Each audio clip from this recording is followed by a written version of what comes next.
உலகளாவிய எல்கிபோர் advent ministry நேயர்களே, உங்கள் யாவரையும் அன்புநாதர் இயேசு கிறிஸ்துவின் ஈடிணையற்ற நாமத்தினாலே அன்போடு உங்களை வாழ்த்தி வரவேற்றுக் கொள்கிறோம். இந்த புதிய காலாண்டுக்குள்ளாக அடியெடுத்து வைப்பதற்காக ஆண்டவர் கிருபை செய்திருக்கிறார். இந்த காலாண்டு முழுவதும் மாபெரும் போராட்டம் என்கிற தலைப்பின் கீழாக பாடங்களை கற்றுக்கொள்ள இருக்கிறோம். இந்த வாரம் முதல் பாடத்திற்குள்ளாக கடந்து செல்ல இருக்கிறோம். பாடத்தின் தலைப்பு சகல யுத்தங்களுக்கும் பின்னணி யுத்தம் என்கிற தலைப்பின் கீழாக இந்த நாளுக்குள்ள பாடத்தை கற்றுக்கொள்ள இருக்கிறோம். இந்த பாடத்தை துவங்குவதற்கு முன்பதாக யாவரும் தலையில் தாழ்த்தி ஜெபம் செய்வோம். மகா உன்னதங்களில் வாசமாக இருக்கிறீங்களா அன்பின் பரலோக தகப்பனே, இந்த அருமையான நேரத்தின் தகப்பனே, இந்த ஓய்நாள் பள்ளி பாடத்தை கற்றுக்கொள்வதற்காக எங்கள் கூடி வந்திருக்கிற தகப்பனே, என் தேவன் நீர் எங்களை பாதுகாருங்க. இந்த நாளில் இந்த பாடத்தை விலக்கி கொடுப்பதற்காக வந்திருக்கிற போதகரை நீர் ஆசீர்வாதத்தை வெளிப்படுத்துங்க. ஆவியானவர் நீர் கூட தாங்க தகப்பனே, மகனை மறுத்து நீ வெளிப்படுங்க. இந்த காணொலியில் தகப்பனே பார்த்து கொண்டிருக்கிற ஒவ்வொருவரையும் நீர் ஆசீர்வாதத்தை வெளிப்படுத்துங்க. இந்த பாடங்கள் எளிமையாக புரிவதற்கும் அவர்கள் கற்றுக்கொள்வதற்கும் என் தேவன் நீர் ஆசீர்வாதத்தையும் பலத்தை நீர் கொடுங்க. ஏற்றுக்கொள்ளுங்க, அவன் தாருங்க. இயேசுவின் இன்ப நாமத்தினாலே வேண்டிக் கொள்ளும் ஜீவனால பிதாவே, ஆமென். இந்த புதிய காலாண்டுக்குள்ளாக நாம் கடந்து வந்திருக்கிறோம். மாபெரும் போராட்டம் என்கிற தலைப்பின் கீழாக பாடங்களை கற்றுக்கொள்ள இருக்கிறோம். இந்த வார சகல யுத்தங்களுக்கும் பின்னணி யுத்தம் என்கிற தலைப்பின் கீழாக இன்றைய கற்றுக்கொள்ள இருக்கிறோம் பாஸ்டர். இதனுடைய முன்னுரையும் மன்னன வசனத்தையும் விளக்குங்க பாஸ்டர். சரி, கர்த்தருடைய பரிசுத்த நாமம் மகிமைப்படுவதாக. மிக அழகான ஒரு தலைப்பு. இந்த தலைப்பை சொல்ல வேண்டும் என்று சொன்னால், யுத்தங்களையும் யுத்தங்களின் செய்திகளையும் கேள்விப்படுவீர்கள் என்று சொல்லி கடைசி காலத்தினுடைய அடையாளமாய் ஆண்டவர் யுத்தத்தை குறித்து பேசுகிறார். இந்த யுத்தத்துக்கு ஒரு ஒரு ஒரு மினியேச்சரான ஒரு வார்த்தை சண்டைகள் என்று சொல்லலாம். சண்டை, யுத்தம், சமாதானமின்மை, எங்கு பார்த்தாலும் இந்த நிலைமைகள் இருந்து கொண்டே இருக்கிறது. இந்த நிலைமைக்கெல்லாம் காரணம் என்ன? ஏன் இது சம்பவிக்கிறது? ஏன் ஏற்றத்தாழ்வுகள் இருக்கிறது? ஏன் நிற வேறுபாடுகள் இருக்கிறது? ஏன் அது நிமித்தமாக சண்டை வருகிறது? ஏன் மத கலவரங்கள் ஏற்படுகிறது? ஏன் இந்த போராட்டம்? ஏன் என்று நம்ம கேட்கக்கூடிய எல்லா கேள்விக்கும் பதில் இந்த காலாண்டு முழுவதும் நம்ம படிக்க போகிறோம். அந்த ஏன்னு நான் எந்த கேள்வியை வச்சாலும் அந்த கேள்விக்கு பதிலாக இந்த காலாண்டு முழுவதும் இருக்க போகிறது. ஒரு அழகான காலாண்டு. ரொம்ப வல்லமையான பிரசங்கியார் எழுதியிருக்கிறாங்க. கொஞ்சம் கவனமாய் நிதானத்தோடு ஞானமாய் இந்த பாடங்களை படிக்க போகிறோம். அதில் மொதல் பாடம் அழகான ஒரு தலைப்பில். இந்த தலைப்பே ஒரு தூண்டுகோலாய் இருக்கிறது. என்னென்னா, சகல யுத்தங்களுக்கும் பின்னணியான யுத்தம். இந்த ஒரு யுத்தம் தான் இங்கே நடக்கக்கூடிய எல்லா யுத்தத்திற்கும் எல்லா சண்டைக்கும் காரணமான ஒரு யுத்தமாக. அது என்ன யுத்தம்? எங்கே ஆரம்பிக்கிறது அந்த யுத்தம்? ஆரம்ப புள்ளி எங்கே? சரி, ஆரம்ப புள்ளியான இடத்தை பரலோகம் என்று பார்த்தோம் என்று சொன்னால், பரலோகம்னா அந்த பரலோகம் சமாதானம் நிறைந்த அந்த இடத்துல எப்படி இந்த யுத்தம் உண்டானது? இந்த யுத்தம் யாருக்கும் என்று அடுத்த கேள்வி. சரி, யாருக்கும் என்று பார்த்து விட்டோம். அங்கேயோடு நின்று விட்டதா என்று கேட்டால் இல்லை. அங்கிருந்து பூமிக்கும் அந்த யுத்தம் கடந்து வருகிறது. சரி, பூமியில் இந்த யுத்தம் கடந்து வரப்பட்டதே, பூமியில் இருக்கக்கூடிய இந்த மனிதர்கள் இந்த யுத்தத்தினால அவதிப்பட்டு கொண்டிருக்கிறாங்களே, இவங்களுக்கு உதவ யாருமே இல்லையா அப்படின்னு கேட்டால் இல்லை. உதவுகிற, நம்ம பக்கத்தில் நின்று போராடுகிற, நமக்கு வெற்றியை அளிக்கக்கூடிய ஒருத்தர் இருக்கிறாரு. அவர் என்னெல்லாம் செய்தார் என்பதை குறித்து இந்த வார பாடத்தில் கொஞ்சமாக நம்ம தியானிக்க போகிறோம். மனன வசனம் வெளிப்படுத்தலின் புஸ்தகம் 12வது அதிகாரம் 7-8 வசனம். இதை கொஞ்சம் நான் வித்தியாசமாக சொல்லணும்னு ஆசைப்பட்றேன். எல்லா யுத்தத்துக்கும் ஆயத்தம், எல்லா யுத்தத்திற்கும் பின்னணியான யுத்தம் என்று பார்க்கிறோம். ஆதி ஆகமத்தில் ஆரம்பித்தது, சிருஷ்டிப்பில் ஆரம்பித்தது, அந்த சூழ்நிலைகளில் ஆரம்பித்தது. வேதாகமத்தினுடைய கடைசி புஸ்தகத்தில் மனன வசனம் எடுத்திருக்கிறோம். அப்படின்னா இதை சொல்லணும்னா கரெக்டாக லிங்க் பண்ணி ஆரம்பத்துலேருந்து எண்டு வரைக்கும் லிங்க் பண்ணுற மாதிரி சொல்லியிருக்கிறாங்க. வெளிப்படுத்தல் 12வது அதிகாரம் 7-8 வசனம். வானத்திலே யுத்தம் உண்டாயிற்று. மீகாவேலும் அவனை சேர்ந்த தூதர்களும் வலுசற்பத்தோடு யுத்தம் பண்ணினார்கள். வலுசற்பம் அதை சேர்ந்த தூதரும் யுத்தம் பண்ணியும் ஜெயம் கொள்ளவில்லை. வானத்தில் அவர்கள் இருந்த இடமும் காணாமற் போயிற்று. இப்போ இந்த வசனமே இந்த யுத்தத்தினுடைய ஒரு ஆரம்பத்தை சொல்லுது. யுத்தம் உண்டாயிற்று. எங்கே உண்டாயிற்று? அமைதியான அந்த இடத்துல.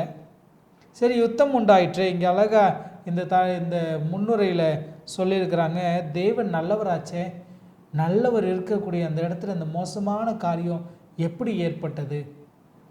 வானத்தில் யுத்தம் உண்டாயிற்று. மீகாவேலும் அவனை சேர்ந்த தூதர்களும் சாத்தானும் அவனை சேர்ந்த தூதர்களும் யுத்தம் பண்ணுறாங்க. ஆனால் சாத்தானும் அவனை சேர்ந்த தூதர்களும் அங்கே இல்லாமல், அவர்கள் இருந்த இடம் இல்லாமல் போகிற ஒரு வெற்றி காட்சியை நம்ம காண முடிகிறது. சரி, தொடர்ந்து நம்ம படிப்போம். இதை குறித்து இந்த வாரத்தில் நம்ம தியானிக்க இருக்கிறோம். சரி பாஸ்டர், நல்ல ஒரு முன்னுரையும் மனன வசனத்தையும் விளக்கி கொடுத்ததுக்காக நன்றி செலுத்துகிறேன். முதல் கேள்விக்குள்ளாக கடந்து சொல்லுவோம் பாஸ்டர். முதல் கேள்வி என்னென்னு பார்க்கும்போது, சமாதான நிலவும் தேசமாகிய பரலோகத்தில் யுத்தம் எப்படி, ஏன் பாஸ்டர்? ரொம்ப அழகான கேள்வி, நல்ல வர்ணனையோடு கேள்வி கேட்கப்பட்டிருக்கிறது. பரலோகம் என்று சொன்னாலே அது சமாதானம் நிலவும் இடம்தான். கர்த்தராகிய இயேசு கிறிஸ்துவானவருக்கு ஒரு நாமமே இருக்குது. என்னன்னு கேட்டிங்கன்னா, சமாதான பிரபு. அதை கொஞ்சம் அந்த பிரபு என்றதை இங்கிலீஷ் பைபிளில் சில டிரான்ஸ்லேஷனில் என்ன சொல்லுவாங்கன்னா, அதை ராஜாவுக்கு அடுத்து வரக்கூடிய இளவரசனாய் சொல்லுவாங்க. இளவரசன், பிரின்ஸ் ஆஃப் பீஸ். இப்போ பிதாவினுடைய பிரின்ஸ், பிதாவுக்கு அடுத்தபடியாக இருக்கக்கூடிய இந்த பிரின்ஸ் ஆஃப் பீஸ் இருக்கக்கூடிய, பீஸ் மாத்திரமே நிலவக்கூடிய, இந்த சமாதானமான மாத்திரம் இருக்கக்கூடிய அந்த தேசத்தில் எப்படி யுத்தம் உண்டாயிற்று? வெளிப்படுத்தலின் புஸ்தகம் 12:7-9 நம்ம வாசித்தோம். அங்கே தெரிகிறது 2 பேருக்கு நடுவில் ஒரு யுத்தம் உண்டாகிறது. யார் என்று கேட்டால் மீகாவேலுக்கும்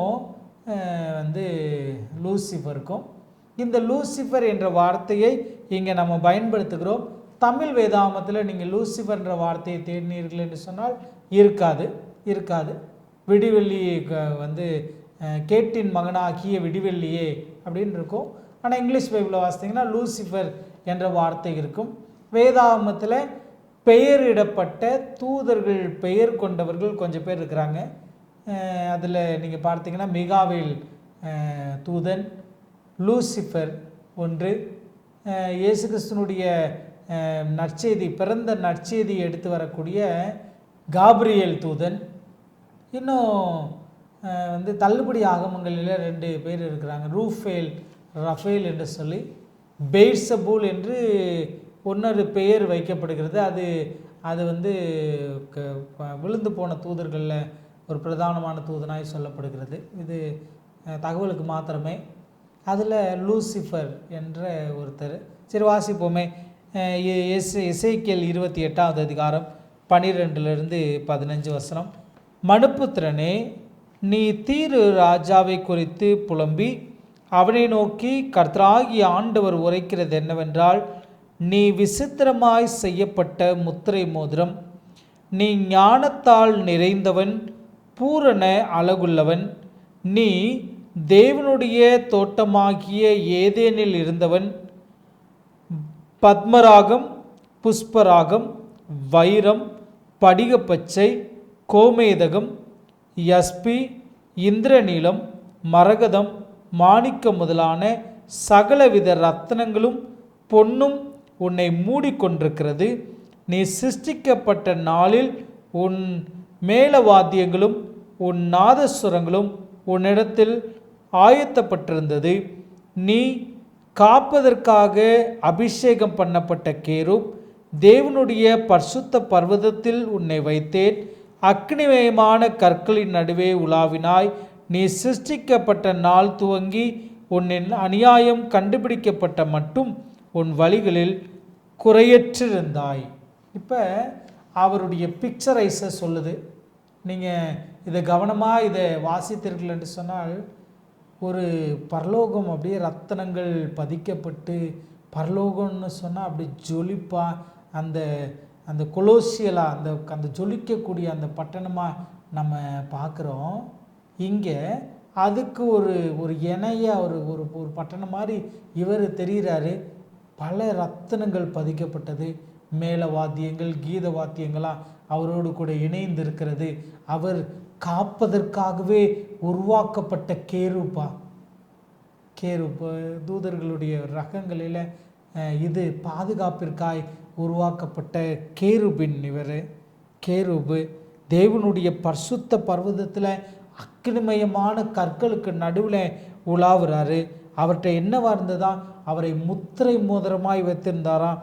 நீ ஞானத்தினால் நிறைந்தவன், பூரண அழகுள்ளவன் சொல்கிறார். அப்படியே இந்த காட்சியை அப்படியே சாத்தானை வர்ணித்து சாத்தான் அப்படியே நீங்கள் ஒரு பிக்சரைஸ் பண்ணிங்கன்னா இன்றைக்கி கருப்பாக அப்படியே ரெக்கைகள் படித்து அப்படியே அலங்கோலமாக காட்டக்கூடிய ஒரு வேளை இந்த மிகாவேல் தூதனை பற்றி ஒரு படம் இருக்கிறது. சரி, கத்தோலிக்க நண்பர்கள் வீட்டினுடைய வாசலில் வைப்பாங்க, மிக்கல் தூதர் அப்படின்னு சொல்லி வைப்பாங்க. அந்த ஈட்டி எடுத்து அவர் குத்துற மாதிரி இருக்கும். குத்துற அந்த காட்சியில் கீழே விழுந்து கிடக்கிறது தான் சாத்தான் அப்படின்ற மாதிரி ஒரு சித்தரிப்பு இருக்கும், ஒரு கருப்பில் வாழெல்லாம் வச்ச மாதிரி. உண்மையாகவே அப்படிப்பட்ட நிலையில் இல்லை. அவர் அழகாக அவ்வளோ ரூபமாக இருந்தார். ஆனால் கடைசி அவர் வார்த்தையை சொல்கிறார். எசேக்கியேல் என்ன சொல்கிறாருன்னா, நீ சிருஷ்டிக்கப்பட்ட நாள் துவங்கி உன்னில் அநியாயம் கண்டுபிடிக்கப்பட்டது மட்டும் உன் வழிகளில் குறைவற்றிருந்தாய். இப்போ அநியாயம் கண்டுபிடிக்கிற வரைக்கும் இவருடைய காட்சி இப்படி இருக்கிறது. சரி, இதே ஏசாயா பக்தன் எழுதுகிறார் தீர்க்க தரிசனமாய். ஏசாயா பக்தனுடைய வார்த்தைகளையும் நம்ம வாசித்து விடுவோமே. ஏசாயா 14வது அதிகாரம் 12-14 ஏசாயா 14:12 அதிகாலையின் மகனாகிய விடிவெள்ளியே.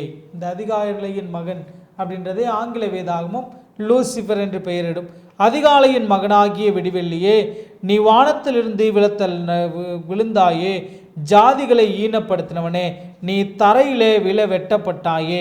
நான் வானத்திற்கு ஏறுவேன், தேவனுடைய நட்சத்திரங்களுக்கு மேலாக என் சிங்காசனத்தை உயர்த்துவேன், வடபுறத்தில் உள்ள ஆராதனை கூடங்களில் பர்வதத்திலே வீற்றிருப்பேன் என்றும், நான் மேகங்களுக்கு மேலாக உன்னதத்திற்கு ஏறுவேன், உன்னதமானவருக்கு ஒப்பாவேன் என்று நீ உன் இருதயத்தில் சொன்னாயே. இப்போ அங்கே அவர் யார், எப்படி தோற்றமுடையவர், கடைசியாக எசேக்கியேல் சொல்லி முடிக்கிறாரு. உன்னிடத்தில் அநியாயம் கண்டுபிடிக்கப்பட்ட வரைக்கும் நீ இப்படி இருந்த, இப்போ அநியாயம் கண்டுபிடிக்கப்பட்டது என்று சொல்லப்படுகிறது. என்ன அநியாயம் கண்டுபிடிக்கப்பட்டது என்பதை இங்கே ஏசாயா எழுதுகிறார் அழகா. அவருடைய பேரை சொல்லி எழுதுறாங்க. தீரு ராஜாவுக்கு ஒப்பிட்டு எழுதுகிற மாதிரி எழுதுறாரு. இங்கே நேரடியாகவே அவருடைய பேரை சொல்லி எழுதுறாரு. அதிகாலையின் மகனாகிய விடிவெள்ளியே, நீ வானத்திலிருந்து விழுந்தாயே. இப்போ இதுதான் நம்ம செவ்வாய்க்கிழமை பாடத்துக்கு இதை தான் தலைப்பாக போட போகிறோம். வானத்தில் உண்டான இந்த யுத்தம் எப்படி வேறு இடத்துக்கு கடந்து வருதுன்னு.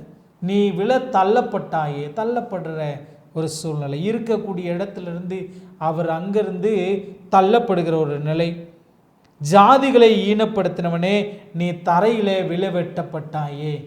ஜாதிகளை ஈனப்படுத்துதல் என்று சொன்னால், ஜாதிகள் என்று சொல்லும்போது நேஷன்ஸ் என்று ஆங்கிலம் சொல்லும். ஜாதிகளை ஈனப்படுத்தினவன் என்று சொன்னால் அவர்களுடைய பரிசுத்த தன்மையை குலைக்க செய்தவன். ஜாதிகளை ஈனப்படுத்தினவனே, நீ தரையிலே வெட்டப்பட்டாயே.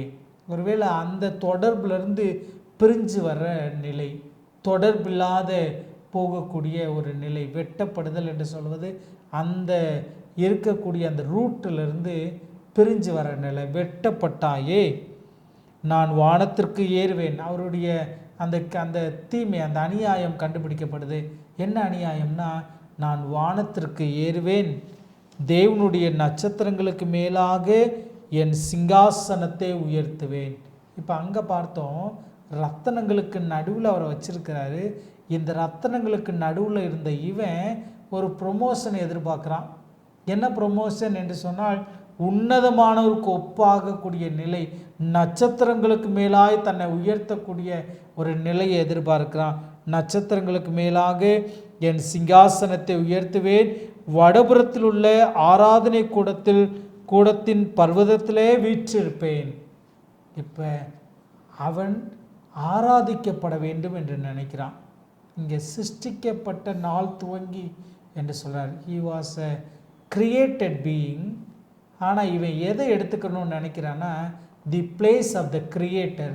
தன்னை உருவாக்கின சிருஷ்டிகருடைய இடத்தை எடுத்து சிருஷ்டிகருக்கு நாம் செய்கிறது பேர் ஆராதனை.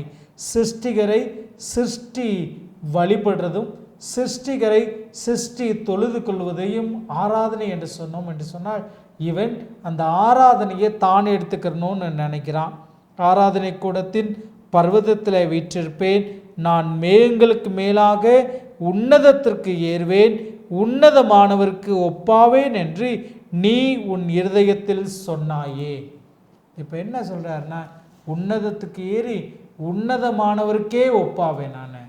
இப்போ இந்த கிரியேட்டட் பீயிங் கிரியேஷன் பண்ண வேண்டிய ஆராதனை எடுத்துக்கிற பார்க்குது. கிரியேட்டரை ரீப்ளேஸ் பண்ணிவிட்டு நான் தான் கிரியேட்டர் என்று வைக்கக்கூடிய நிலைக்கு தள்ளுது. வடபுறத்தில் உள்ள ஆராதனை கூடத்திற்கும் ஏற உன்னதமானவருக்கு ஒப்பாக போய் உட்காந்து சரிக்கு சமமாக சரி நிகராக இருக்க அவன் முயற்சி செய்கிறான்.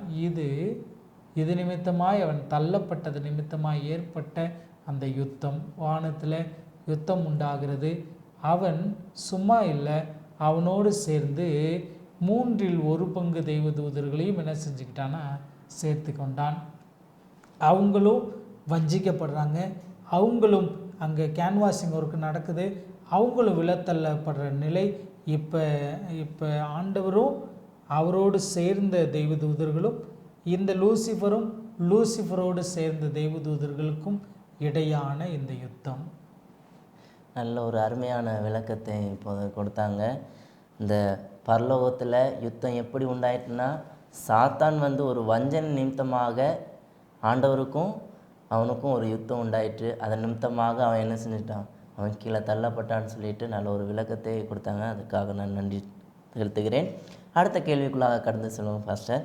அடுத்த கேள்வி என்னென்று பார்க்கும்போது, லூசிபர் வஞ்சிக்கிறான், இயேசு எப்படி பாஸ்டர் மேற்கொள்கிறார்?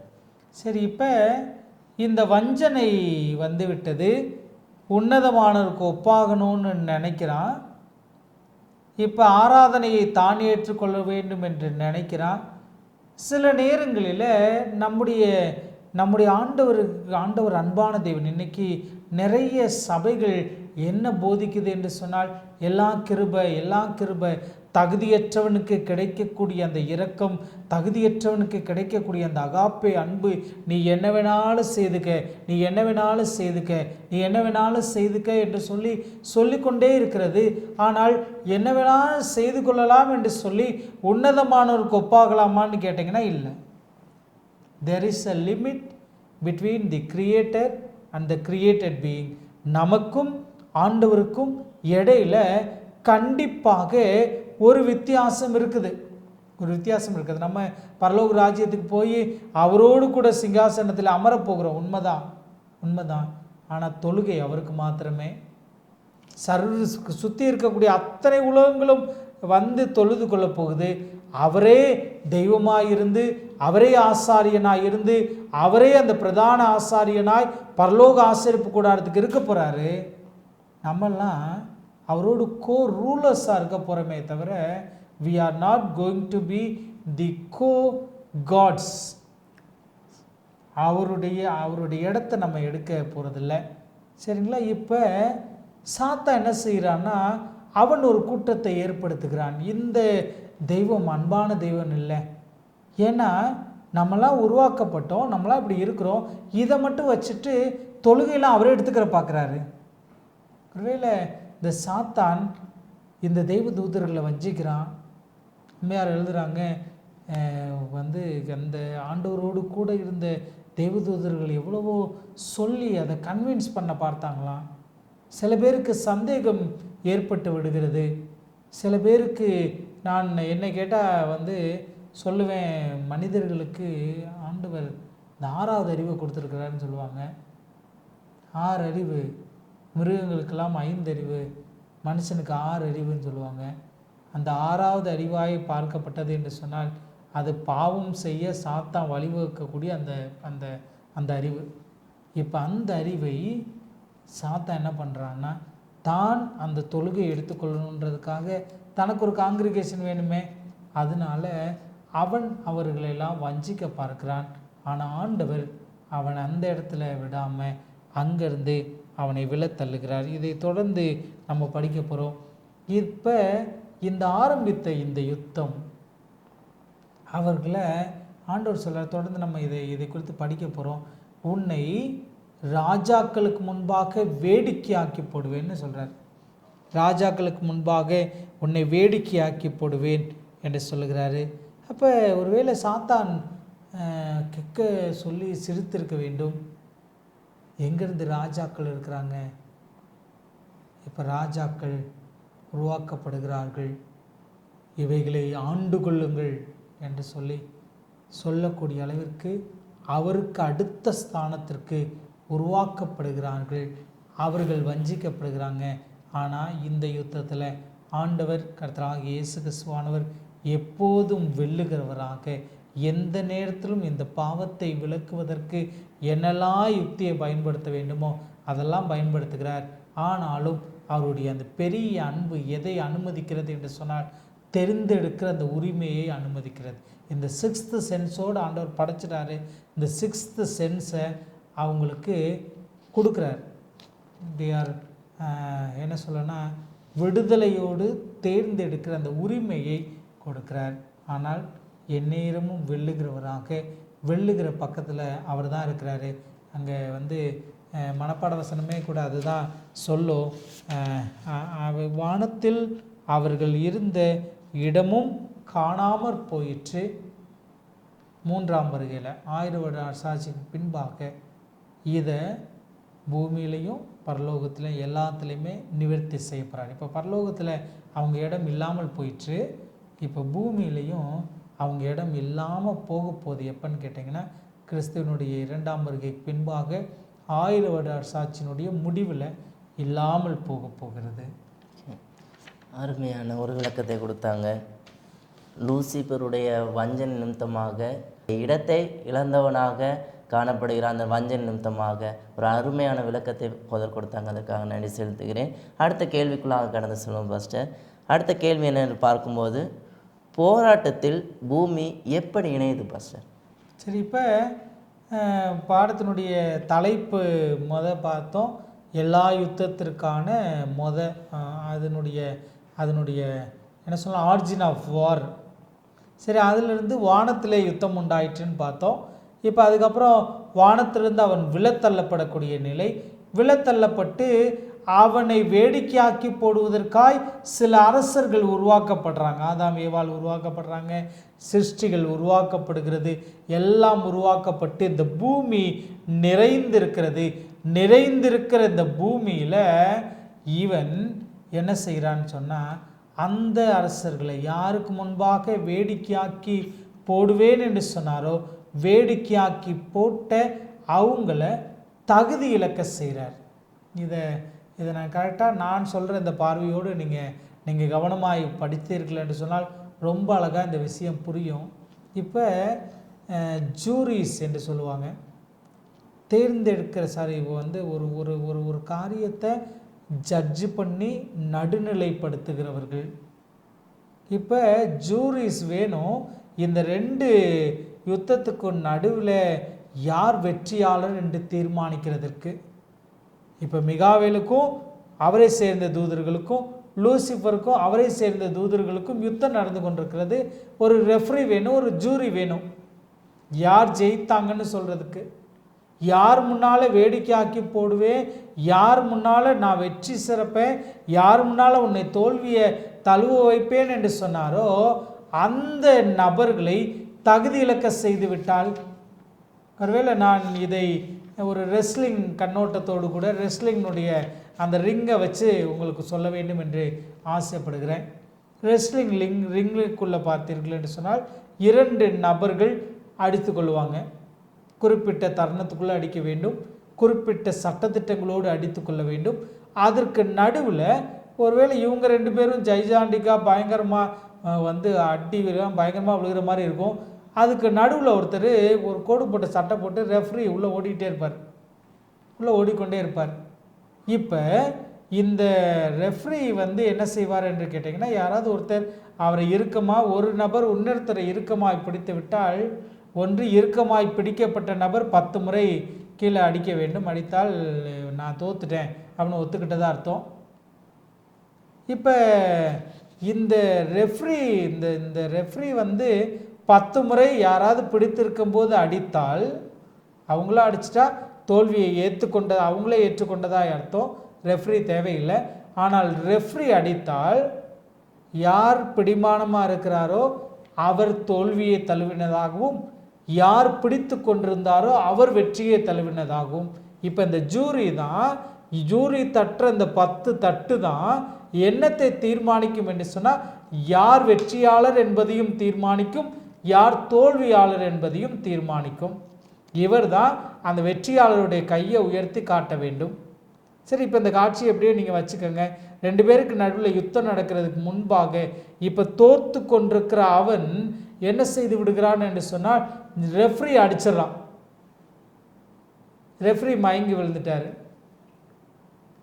இப்போ ஒருவேளை பிடித்து கொண்டிருக்கிற இந்த யுத்த களத்தில் ஒரு நபர் வந்து ஜெயிக்கக்கூடிய நபர் தோற்கக்கூடிய நபரை இறுக்கமாய் பிடித்து அவரால் அசைக்க முடியாத ஒரு சூழ்நிலை இருந்தாலும், அந்த ரெஃப்ரி வந்து 10 தட்டு தட்டலைன்னா வெற்றியாளர் தீர்மானிக்க முடியாது.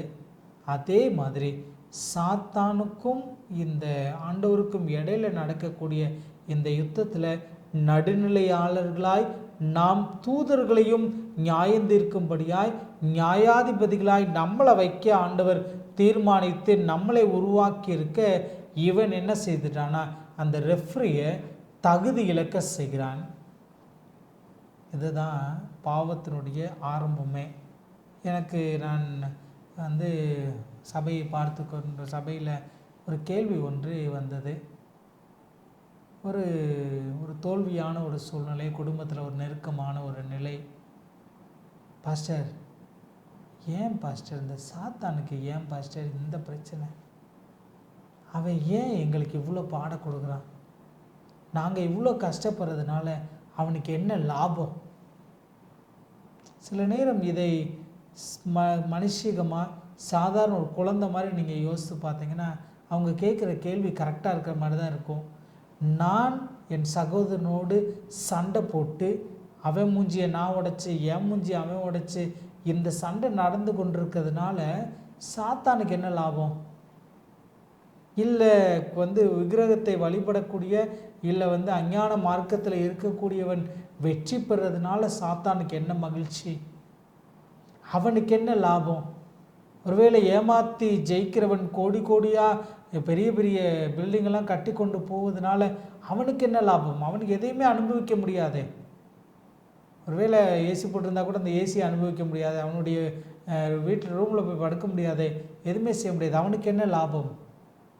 இப்போ கரெக்டாக ஆவிக்குரிய சிந்தனையோடு இந்த கேள்விக்கு நீங்கள் பதில் சொன்னீங்கன்னா, ஆண்டவர் உன்னை ராஜாக்களுக்கு முன்பாக வேடிக்கையாக்கி போடுவேன் என்று சொன்னார். அந்த ராஜாக்கள் நியாயந்திருக்கக்கூடிய இடத்துல இருக்கிறவர்கள் தகுதி இழக்க செய்யப்படுகிறார்கள். இந்த யுத்தம் அப்படியே கடந்து பூமிக்கு வருகிறது. நமக்காய் உருவாக்கி ஆண்டவர் வைத்திருந்த இந்த உலகத்தை கர்த்தர் ஆதியிலே தேவன் வானத்தையும் பூமியையும் சிருஷ்டித்தார். பரலோகத்தில் உண்டான யுத்தம் இப்போ இந்த சிருஷ்டிக்குள்ளே வந்து சிருஷ்டிகள் தகுதி நீக்கப்படுத்தப்படுறாங்க. எல்லாரும் ஒரு நிலையில் நீங்கள் பார்த்தீங்கன்னா வசனம் சொல்கிறது, எல்லோரும் பாவம் செய்து ஏகமாய் கெட்டு போனாங்க, பரிசுத்த தன்மை இழந்துட்டாங்க, எல்லாரும் இழந்துட்டாங்க. இப்போ ஒரு ஜூரி கூட நின்று நியாயந்தீர்க்க வெற்றியாளரை தீர்மானித்து கையை உயர்த்தி கொடுக்கறதற்கு ஒரு ஜூரி கூட இல்லை. இதுதான் சாத்தானுடைய எதிர்பார்ப்பு. அவன் நேரடியாக தன்னுடைய எதிராளியோடு கூட போராடி வெற்றி பெற முடியலை. இப்போ ஜூரியை தகுதி இழக்க பண்ணுகிறான். ஒருவேளை இதை ஓட்டப்பந்தயத்தில் வச்சு நான் சொல்லணும்னு ஆசைப்பட்றேன். ஓட்டப்பந்தயத்தில் ஒருவேளை 100 மீட்டர் டேஸ்க்கு நீங்கள் போகிறீங்க. அங்கே ஒரு நபர் இருந்து நீங்கள் எத்தனை மணித்துளிகளில் இந்த 100 மீட்டர் டேஷை கடந்தீர்கள் என்று சொல்லி ஒரு சிகப்பு ரிப்பனை கட்டிட்டு வெயிட் பண்ணி காத்து கொண்டு நீங்கள் கிளம்புன புள்ளியிலேருந்து வந்து நீங்கள் ஜெயித்து விட்டீங்க, இத்தனை செகண்டில் ஜெயிச்சிருக்கிறீங்க, நீங்கள் ஃபஸ்ட் ரேங்க்கு, நீங்கள் செகண்ட் ப்ரைஸ், நீங்கள் தேர்ட் ப்ரைஸ் என்று சொல்லுவதற்கு அந்த வாட்சோடு நீ தான் ஃபஸ்ட்டுன்னு சொல்கிறதுக்கு ஒரு ஆள் வேணும். அந்த ஆள் இல்லைன்னா யார் ஓடி வந்தாலும் வெற்றியாளர் என்று சொல்ல முடியாது. அந்த நபர் வேணும். இப்போ அந்த நபர்கள் தகுதி இழக்க செய்யப்படுகிறார்கள். இந்த யுத்தம் பூமிக்கும் வருகிறது. ஒரு அருமையான விளக்கத்தை கொடுத்தீங்க பாஸ்டர். வானத்திலேருந்து யுத்தம் உண்டாயிட்டு அந்த யுத்தம் பூமிக்கு வந்து யார் அதை தகுதி உள்ளவர்களாக இருக்கிறாங்கன்னு சொல்லிட்டு ஒரு அருமையான விளக்கத்தை கொடுத்தீங்க. இந்த பாடத்தின் கடைசி கேள்விக்குள்ளாக கடந்து சொல்லும் பாஸ்டர். கடைசி கேள்வி என்னென்னு பார்க்கும்போது, இந்த வஞ்சனை நிறைந்த போராட்டத்தில் பிரதான ஆசாரியனாய் இயேசு எப்படி செயல்படுகிறார் பாஸ்டர்? இப்போ இந்த யுத்த களத்தில் வெற்றியாளர்கள் தீர்மானிக்கப்பட, வெற்றி தீர்மானிக்க அந்த நியாயாதிபதிகள் எழுப்பப்பட வேண்டும். அந்த நியாயாதிபதிகள் அந்த ஜூரிஸை எழுப்புறதுக்காக, அந்த ரெஃப்ரீஸை வந்து கெயின் பண்ணுவதற்காக அவர்கள் நிற்க வேண்டும். அப்போ அவர்களை நிலைநிறுத்துவதற்கு மருத்துவ உலகத்தை வைத்து ஒரு சின்ன உதாரணத்தை சொல்ல வேண்டும் என்று ஆசைப்படுகிறேன். ஹார்ட் அட்டாக் ஏற்பட்டு விட்டது என்று சொன்னால், இருதய துடிப்பை நிறுத்தி விட்டது என்று சொன்னால், மருத்துவர்கள் வேகமாக ஓடி வந்து சிபிஆர் கொடுப்பாங்க. இப்போ சிபிஆர் கொடுக்கறது என்று சொல்வது, இந்த செஸ்ட் பகுதியில் நல்லா குத்தி விடுவாங்க, அதுக்கு வந்து ஷாக் கொடுப்பாங்க, வந்து வாயில் ஊதுவார்கள். இன்றைக்கு இருக்கக்கூடிய வந்து சிபிஆர் முறைகள் மாறி இருக்கிறது. இன்றைக்கெல்லாம் டெக்னாலஜிஸ் பயன்படுத்துகிறாங்க. ஆனால் சிபிஆர் முதலாக கண்டுபிடிக்கப்பட்ட அந்த சூழ்நிலையில் அவர்கள் தங்களுடைய வாயை வைத்து ஊதியாக வேண்டும். இப்போ பரலோகத்தின் ஆண்டவர் இதை அளிக்கும்படியாக இந்த இங்கிருந்து ஊதுகிற இந்த நிலையை ஒருவேளை நான் எப்படி சொல்லணும்னு ஆசைப்படுறேன்னா, இந்த தகுதி இழக்க செய்யப்பட்ட இந்த தகுதி இல்லாதவர்களை தகுதிப்படுத்துவதற்கு மறுபடியும் உயிரோட்டம் அளிக்கிறார். பாவம் செஞ்சுட்டா அவன் மரித்து தான் ஆக வேண்டும் என்ற நிலையில் அவன் மரிக்காம அவனிடத்துல வேற ஒருத்தர் மரிக்கிறாங்க. இப்போ இருதயம் துடிக்காம கிடக்கிறது, அவர்களை அப்படியே விட்டுட்டா மரித்து விடுவாங்க. இருதயத்தை துடிக்க வைக்கிறதுக்கு மேலிருந்து ஒரு அழுத்தம் கொடுக்கப்படுகிறது. அங்கே இருக்கக்கூடிய அந்த பேஸ்மேக்கர் தொடப்பட வேண்டும். அந்த பேஸ்மேக்கரை ஆக்டிவ் பண்ணி விடுறதுக்கு அது குத்தப்படுகிறது, ஷாக் கொடுக்கப்படுகிறது. அந்த நேரத்தில் திரும்ப ஒரு மூச்சு, நான் இழுத்த ஒரு மூச்சை அதற்கு கொடுத்து அதை சரிப்படுத்த முயற்சி செய்வது. அதே போல் பரலோகத்தின் ஆண்டவர் மரிக்கக்கூடிய இடத்துல சில மிருகங்களை அனுமதிக்கிறார். அதன் வழியாய் இவர்கள் தகுதியாக்கப்படுகிறாங்க, இவர்கள் மீட்கப்படுகிறாங்க. ஆனால் முழுமையான மீட்பு வரவில்லை. முழுமையான மீட்பை அருள அவரே இறங்கி வர்றாரு. இப்போ உன்னதத்திற்கு இவன் ஏறுவேன் என்று சொல்லி இவன் தள்ளப்பட்டது நிமித்தமாய் வந்த ராஜாக்களாய் அவருடைய சாயலாய் உருவாக்கப்பட்டவர்கள் தகுதி இல்லாமல் போகிறாங்க என்பதற்காய் அவர் உன்னதத்திலிருந்து இறங்கி வருகிறார். அவனுடைய நிலைக்கு இறங்கி வருகிறார். நித்திய மீட்பை அருளுகிறார். தன்னுடைய ஜீவனை அளிக்கிறார். மிருகங்களுடைய இரத்தத்தினால் அல்ல, தன்னுடைய சொந்த இரத்தத்தை கொடுத்து நம்மை மீட்கிறார். எபிரேயர் புஸ்தகத்தில் பவுல் இதை ரொம்ப அழகாக, எபிரேயர் புஸ்தகத்தை நீங்கள் கவனமாக வாசித்தீங்கன்னா தெரியும். கொஞ்ச காலங்களுக்கு முன்பாக எபிரேயர் புஸ்தகத்திலிருந்து நம்ம ஓய்வு நாள் பாடங்களை, பள்ளி பாடங்களை நம்ம படித்தோம். ரொம்ப அழகான ஒரு புஸ்தகம். இப்போ என்ன செய்கிறாருன்னு சொன்னால், வாசிக்கிறேன். எபிரேயர் 9வது அதிகாரம் 12வது வசனம். வெள்ளாட்டுக்கடா, இளங்கிளை, இளங்காளை இவைகளுடைய இரத்தத்தினாலே அல்ல, தம்முடைய சொந்த இரத்தத்தினாலும் ஒரே தரம் மகா பரிசுத்த ஸ்தலத்தில் பிரவேசித்து நித்திய மீட்பை உண்டு பண்ணினார். இப்போ இதுவரைக்கும் போன இளங்காளைகளோ வெள்ளாட்டுக்கடா இதன் மூலமாய், இதனுடைய இரத்தத்தின் மூலமாய் போனதில் கிடைக்காத மீட்பு இவர் தன்னை ஜீவாதார பலியாய் ஒப்பு கொடுத்து அந்த மீட்பை அருளுகிறார். இந்த இந்த இந்த புஸ்தகத்தை நீங்கள் வாசித்தீங்கன்னா, எபிரேயர் புஸ்தகத்தை வாசித்தீங்கன்னா, இந்த ஒரே தரம் என்ற வார்த்தை ரொம்ப அழகாக இந்த பகுதி முழுவதும் இருந்து கொண்டே இருக்கும். நான் வாசிக்கிறேன். எபிரேயர் 7வது அதிகாரம் 27வது வசனம். அவர் பிரதான ஆசாரியர்களைப் போல முன்பு சொந்த பாவங்களுக்காகவும் பின்பு ஜனங்களுடைய பாவங்களுக்காகவும் நாடோறும் பலியிட வேண்டுவதில்லை, ஏனெனில் தம்மை தாமே பலியிட்டதினாலே இதை ஒரே தரம் செய்து முடித்தார். நியாயப்பிரமாணமானது பலவீனம் உள்ளது, மனுஷர்களை பிரதான ஆசாரியராக ஏற்படுத்துகிறது. நியாயப்பிரமாணத்திற்கு பின் உண்டான ஆணையோடு விளங்கிய வசனமோ என்றைக்கும் பூர்ணரான குமாரனை ஏற்படுத்துகிறது. இப்போ வெற்றியாளரை தீர்மானிக்கிறது. இதை நல்லா கவனமாக வாசித்து பார்த்தீங்கன்னா தெரியும். மனிதர்களை பிரதான ஆசாரியராக ஏற்படுத்துகிறது. இப்போ அவர் அந்த பழைய நிலைமையை திரும்ப தராரு. உண்மையாகவே அவர் சாத்தானோடு பண்ணின அந்த சவாலை, ராஜாக்களுக்கு முன்பாக உன்னை வேடிக்கையாக்கி போடுவேன் என்று சொன்ன அந்த சவாலை ஆண்டவர் வெற்றி சிறக்க வைக்கிறதற்காக, இந்த நியாயாதிபதிகள் உயிரோட்டம் அடைய செய்வதற்காக, தகுதி இழந்த இவர்கள், ஏகமாய் கெட்டுப்போன இவர்கள் தகுதிப்படுத்தப்படுவதற்காய் அவர் சொந்த இரத்தத்தை கொடுத்து மீட்டு ஒரே தரம் உள்ள பிரவேசித்து நம்மை தகுதி உள்ளவர்களாய் மாற்றுகிறார். அதை தான் நீங்களும் நானும் பரலோக ராஜ்யத்தில் போய் 1000 வருஷம் அவரோடு கூட இருந்து செய்ய போகிறோம். நம்மை தகுதிப்படுத்துகிறார். இப்போ பாடத்தினுடைய தலைப்புக்கு வரப்போகிறோம். எல்லா யுத்தத்திற்கும் பிரதானமான, எல்லா யுத்தத்திற்கும் காரணமான அந்த யுத்தம் ஓய போகிறது. அந்த யுத்தம் ஓய்ந்து சமாதான பிரபு இருக்கக்கூடிய, சமாதானம் நிலவக்கூடிய அந்த பரலோகம் மறுபடியும் சமாதானம் உள்ள இடமாய் மாறப்போகிறது. The paradise is going to be restored. அது மறுபடியும் அதே நிலைக்கு வரப்போகிறது. அதற்காக ஆண்டவர் என்னெல்லாம் செய்தார் என்று சொல்லி இது ஒரு முன்னுரை மாத்திரமே. இந்த காலாண்டுக்கு ஒவ்வொரு பாடங்களாய், ஒவ்வொரு பிரிவுகளாய் நம்ம தொடர்ந்து படிக்க போகிறோம். தேவன் நிச்சயமாய் நம்மை ஆசீர்வதிப்பார். இந்த நாளுக்குரிய ஓய்நாள் பள்ளி பாடத்தை மிகவும் எளிமையாக விளக்கி கொடுத்த போதகரையும் இன்னும் காணொளி மூலமாக பார்த்து கொண்டிருக்கிற உங்கள் யாவரையும் தேவன் பெருக்கமாக ஆசீர்வதிப்பாராக. இந்த முடிவு ஜெபத்தை நமத்திற்கும் போதகர் ஏற்பார்கள்.